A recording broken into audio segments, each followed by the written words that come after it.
Ever received a suspicious email but didn't know how to tell if it was phishing just from the headers? I built a tool that solves that problem, and in this video I will show you exactly how it works. Hi, I am Yug Shah, and I am diving deep into threat intelligence and SOC analysis, building practical tools that solve real problems. Let's walk through how to download and use my open source tool, PhishHound. You will find PhishHound on my GitHub. The link is in the description.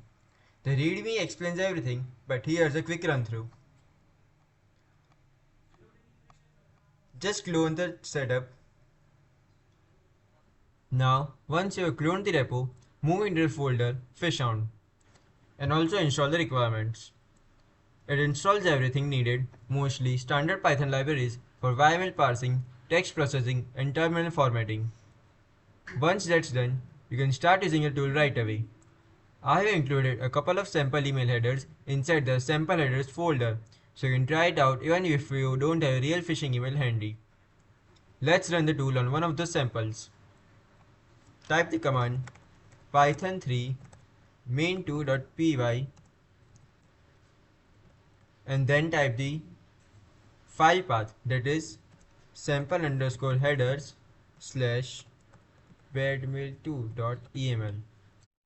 For now, I'll be using .eml file format. You can also use .txt or a whole folder, which I will cover later on in the video. Now press enter. When you run this, PhishHound will start analyzing the header.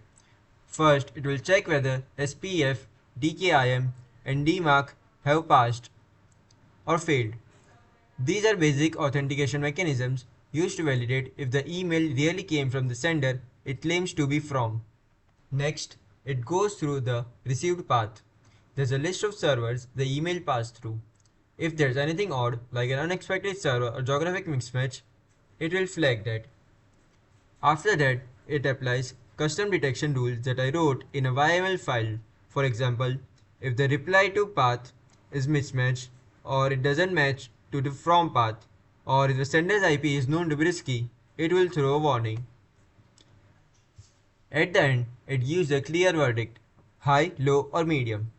If the verdict is high, this means it is meant to be a phishing email. If the verdict is low, it might not be a phishing email. And if the verdict is medium, it might or might not be a phishing email, depending on the further email analysis. You can also modify or extend your YAML rules to fit your own detection logic, so the tool stays flexible for your environment. Now, let me show you how you can use a whole folder for inputting the sample headers. For that, run the command python3 main2.py and then the sample headers folder name, the path where it belongs. Now, in my sample headers folder, I have maintained 3 files, one of which is a text file, one of which is a .eml file, and the other is also a .text file. As you can see here, we have analyzed the goodmail.txt file. You can see the base score is 1, the rule score is also 1, and the total score is 2. That means the verdict is low. Next, after goodmail.txt file, let's see what it has analyzed in badmail2.eml file. As you can see here, the base score is 5, the rule score is 3, and the total score is 8. That means the verdict is high.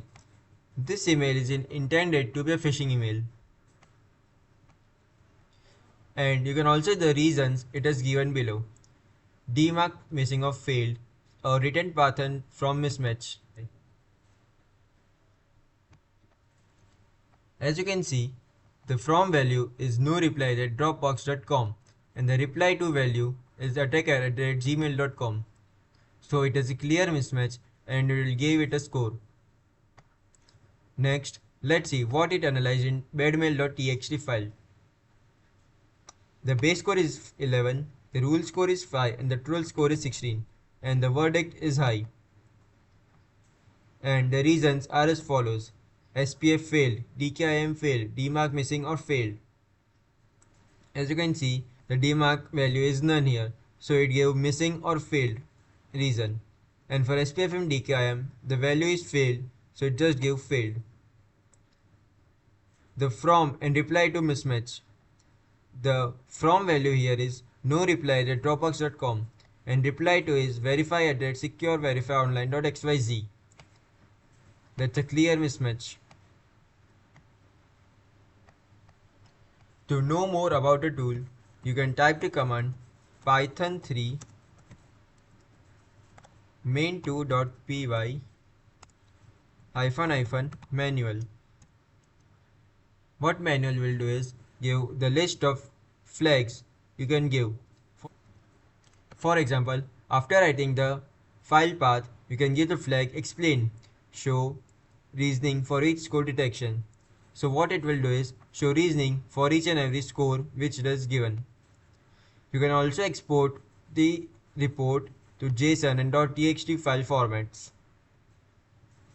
Now let's see how does the explain flag work.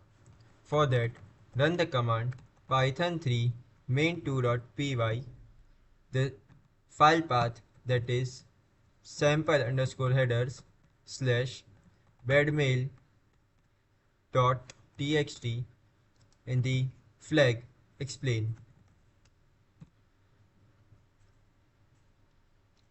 As you can see, the base score is 11, tool score is 5 and the total score is 16. The reasons are mentioned. The extra part is the explanation part, which came with the help of explain flag. SPF failed. What does that mean? Sender domain isn't authorized.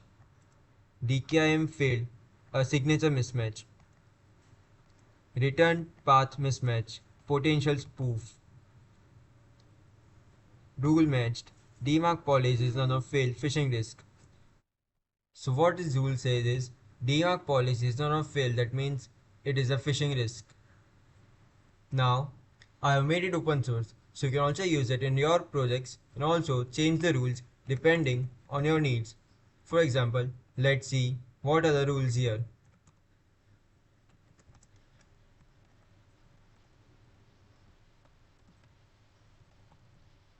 For that, let's check the YAML file.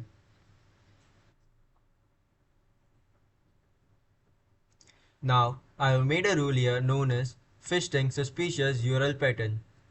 So it will check the reply to path, and if it is in the pattern like this, it will give a score of 2. Why I have given this rule here is that the reason reply to contains known phishing patterns. So this pattern is generally used in the known phishing scams.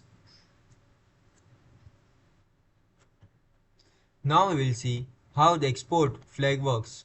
For that, type the command python3 main2.py, the file path, which is in this case /badmail.txt,